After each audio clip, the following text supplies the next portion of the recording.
What is up, everybody? This is Lyle, no hippie, trucking and transportation.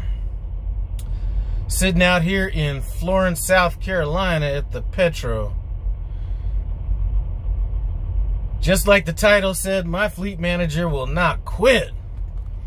Now, I hear people complaining all the time about them not getting loads or whatever the situation is. Listen, sometimes I wish that was my problem because this guy's like the Terminator. You know, yesterday I'm thinking, okay, I got 2 hours and 38 minutes left on my 70-hour clock.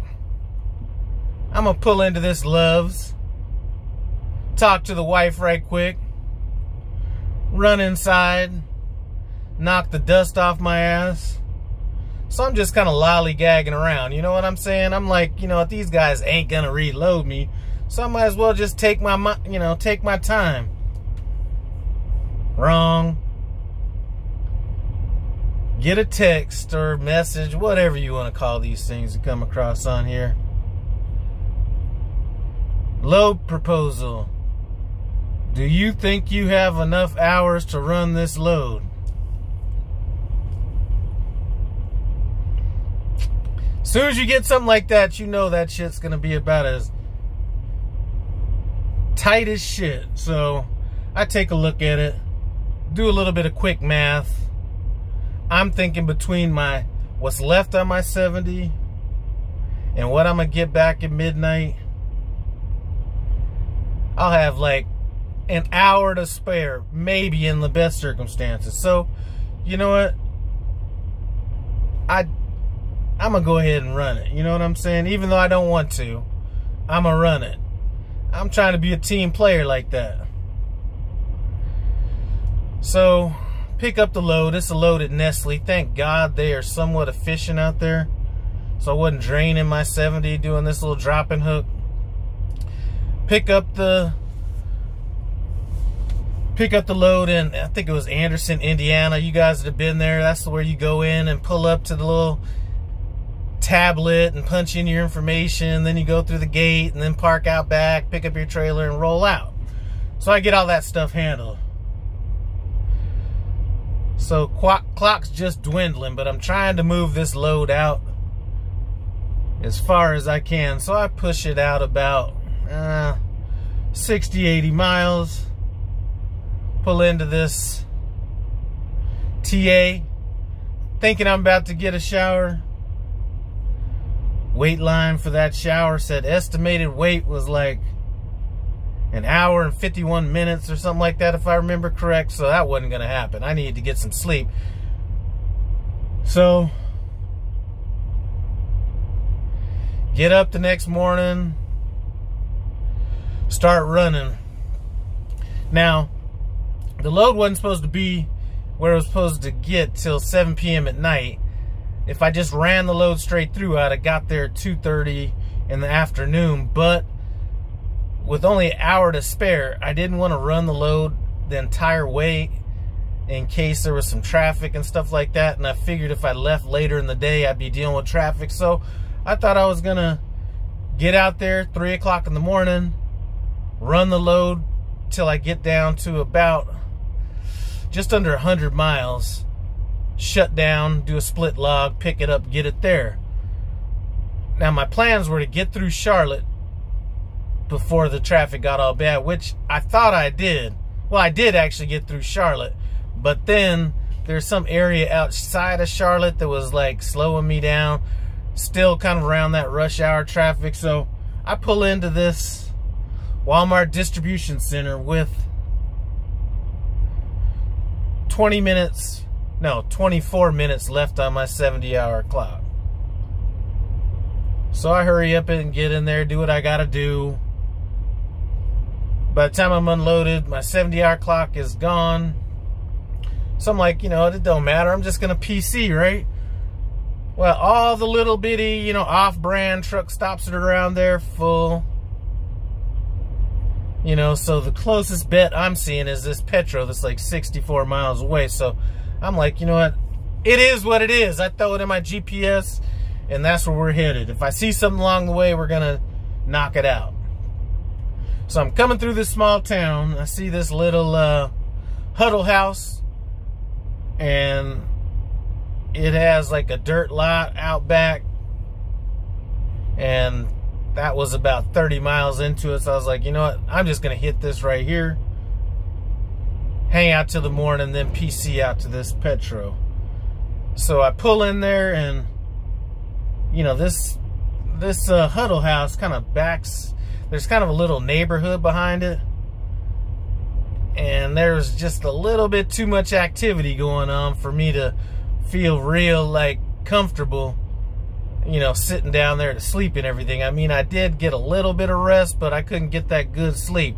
I mean, I was, you know, there's a lot of foot traffic that was crossing between that huddle house, and there's a gas station across the street. So there's a lot of people walking by, and it was enough to make me nervous enough. I don't usually break this out, but I was nervous enough to try to have a little bit of emergency protection on hand, like that's gonna save me from something, right? Anyway, I'm thinking I'm gonna get a chance to chill. And this is for all these guys that are like, you know, my fleet manager doesn't run me enough. Listen, I don't see it. You know, I'm out here thinking, okay, I got like 7 hours left on my 70 now. I just got some recaps. My fleet manager's trying to give me another load right now. I was like, you know what? Easy now. You know, one thing I noticed when I picked up this little dropping hook and pulled off at Walmart was this chute is all fucked up in this trailer, so I got to deal with that. But listen, I'm not dealing with anything for a while. I'm going to come back here, take about a 5-hour nap, then I'll go deal with it. But this fleet manager, I swear to God, sometimes it's like the Terminator. You know, I mean, I just got to the what I think I see. Here's what a lot of fleet managers, well, maybe I think they all might know this, especially the ones that drove before. And I don't think that necessarily being a driver in the past makes for the best fleet managers. You know, sometimes I think not being a driver might make a better fleet manager, but that's just, you know, my opinion on it. But you know, sometimes I think, you know, you look at the clock and you're like, oh, well, you know, you've been off duty or in the sleeper, you know, whatever it is for X amount of hours, you know, you're ready to roll. Them clocks do not match reality all the time. You know what I'm saying? I mean, sure, I might be off duty, but, you know, off duty at a shipper is not necessarily the relaxation I'm looking for. You know, you're sitting at a shipper, you don't know if they're going to have you unloaded in 5 minutes or 5 hours and 55 minutes, so you can't really get that good rest sometimes. So anyway, just got the phone with my fleet manager. I had to, you know, I had to go back to the 1600s on him. I was like, I was tired, boss. You got to shut me down till like 8 o'clock tomorrow morning. You know, so I think sometimes this smooth skin might have him mistaken, thinking I might be 25, 26 years old. But, you know, I might look young, but I feel old as shit, especially when these hours start stacking up on me. But anyway, it's better to have a good fleet manager run the shit out of you than one that's not. And I, for the life of me, cannot figure out where all this stuff is coming from, where that, you know, people aren't getting ran or whatever it is. I mean, I know it happens because I hear it, I see it. I just don't know what it is about that certain situation that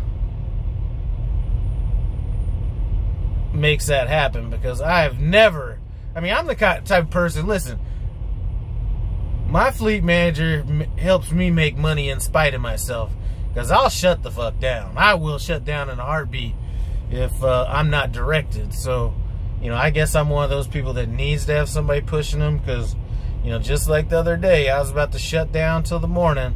I am going to shut down till the morning now, but there's a lot of times when I'm just like thinking, I only got an hour and 10 minutes left on my clock. Ain't nothing coming through. Bang! Here's a load. 37 miles to the one. You know, overnight parking. I'm just like, God damn, sometimes just give a brother a break. But listen, when it's all said and done, you know, you look back on it and you're thankful for having somebody run you like that. But anyway, it's just been one of those weeks. Split logging the shit out of these logs, so, you know, really haven't had much. I think I did get 10 hours in the sleeper that one day. But doing a whole bunch of split logs, stuff like that. So it's been a little bit tiring, but I know that this next settlement is going to be coming correct, so that's good. I would like to run now, but like I said, I'm too tired. I'm going to shut this video down, call my wife, take my ass to sleep for about 5-6 hours, run back here and see what I can do with this trailer shoot, and go from there. Anyway, I am going to get to that priming 2-year review, speaking about the orientation process, probably my next video. So if you're interested in something like that, it is going to be on the way. I'd like to thank you guys for stopping by No Hippie Trucking and Transportation. I appreciate it. Comment, subscribe, and I'm out.